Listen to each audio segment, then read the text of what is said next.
மார்த்தாண்டம் பகுதியில் நன்றாக மழை பெய்கிறது.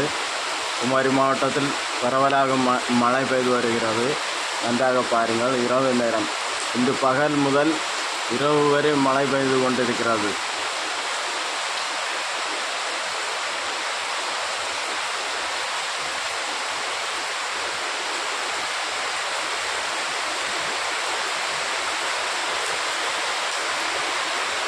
இப்போது மழை பெய்வதால் எல்லா இடங்களும் செழிப்பாக இருக்கிறது. பாருங்கள்.